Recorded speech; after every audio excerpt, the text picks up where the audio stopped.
the wearing of the headscarf for the women. This seems to have become so major, a major aggravation. Why should women who want to wear a veil, why should this have been such a source of aggravation today? Why is that? I don't understand it. I mean, if a naked woman walked in this room here, meaning wearing a bikini or a G-string, she would have the right to just walk just like anybody else. If a woman came down here and she was wearing a G-string and walked right across here and went back upstairs and came down, matter of fact, there was 2 or 3 of them, we would be like, whoa. What's going on here? But we couldn't say anything because it is accepted in the society for a woman to wear this in public. And there are some beaches in this country and some places in this country where you got some people call themselves naturalists. And you know what they are. I don't have to tell you. That is, they believe that they should just walk around all the time naked. Now that we can't make a judgment call because according to legislation, the naturalists have a right. There's a man that was running across the whole UK for 3 months. Can you imagine that? 3 months with nothing but a hat and a pair of boots on. I mean, he's running. Can you imagine a man running through a village? Nothing but a hat and a pair of boots on.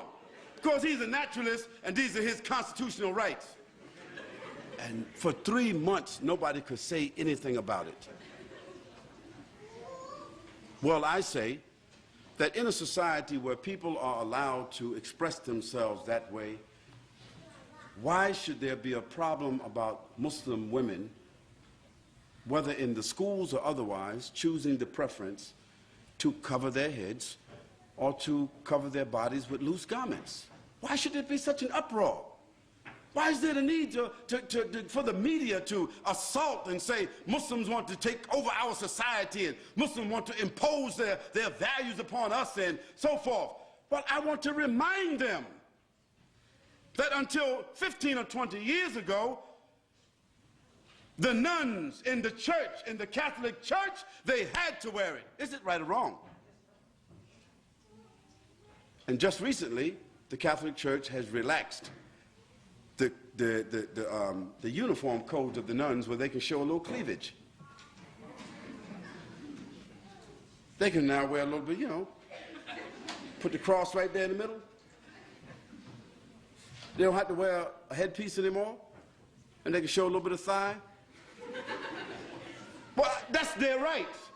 We can't say anything about that. But when I went to church, to the Catholic Church, when I was 17 years old, all the nuns were looking like the sisters are looking today. So society has changed, but why should our values have to change? Those Muslim ladies who want to wear the full scarf and want to wear loose clothing, they're doing so because God said so, not because their husband said so, not because they're Arabs or Indonesians or Malaysians or Africans. No, they're doing it because God says so. So if our religion, which is the same religion of Moses and Abraham and David and Solomon and Jesus and John the Baptist, if we have the same religion as all those prophets, and we are all monotheistic people basically, Christians and Jews and Muslims, taking our sources from the same, taking our scripture from the same sources, and we can see in the history of our religions that women dress this way consistently, then why is it an aberration because our women want to wear that today? What do they want our women to do? Do they want our women to take off their head scarves and all put on G-strings? Would that be sad? Or now y'all all the same now, it's okay. No, we say it's not okay. And we say, as Muslims, we have the right to preserve what we consider to be decent and dignified clothing and apparel and appearance. And we think that we are fortifying. We think that we are making a good moral contribution. We think that we are doing something that will support the morals, the principles and the status of women in this society. We say that's what we think we're doing. And do we have the constitutional right to make what we consider to be a moral contribution to the fiber of this society based upon our religion? Of course we do. And we don't have to apologize. And if somebody wants to know, if we are unable to explain, we do not have to explain.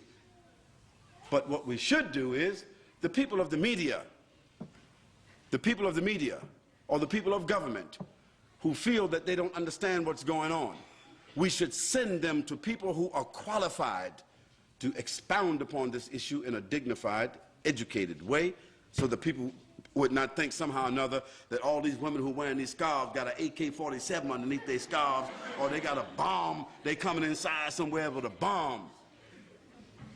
You know, stereotypes. But the issue is, we Muslims, the Muslim ladies in particular, you do not have to explain to anybody why you are dressed the way you are dressing. Just like others who are undressed do not have to explain to anybody why they are undressed.